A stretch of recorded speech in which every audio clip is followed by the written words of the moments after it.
G'day cocktail lovers. This is a cocktail called a tender knob. It's created in San Francisco, named after a district in San Francisco. I freely admit it caught my eye when I was looking at cocktail recipes because my juvenile teenage mind would have gone, he said knob. It's a very interesting looking drink and I love the ingredients. I'm going to give it a bit of a taste and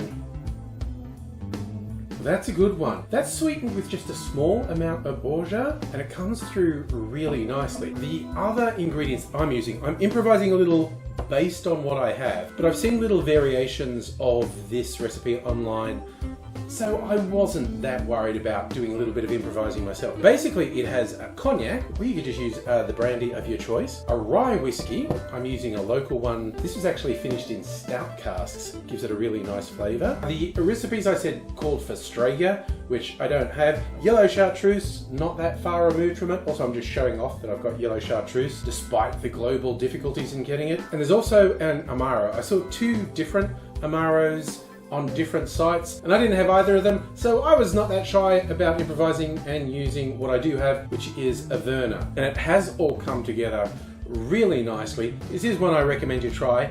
Here's how we make it. In a mixing glass, put 1 ounce or 30 mils of cognac or the brandy of your choice, then 1 ounce or 30 mils of rye whiskey. Then I added half an ounce or 15 mils of yellow chartreuse, although the recipe says Strega, and then 1/4 of an ounce of an Amaro, and 1/4 of an ounce, around 7.5 mils of orgeat. Add ice to the glass, stir that for 20 to 25 seconds to chill and dilute the drink, and then strain it into a rocks glass over a big chunk of ice. And for a garnish, I'm just using a twist of orange peel.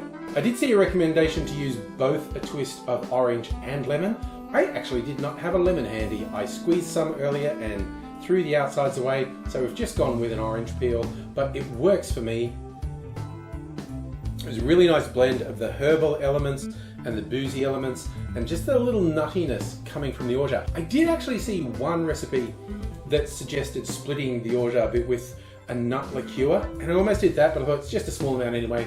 I'll keep it simple, or relatively simple, and do it with orgeat. Never be afraid to play and experiment, because that's how you A, make the most of what you have in your collection, and B, how you discover possibly new things that work. And this one worked for me. I hope it does for you too. Until I see you again, I'll just say cheers.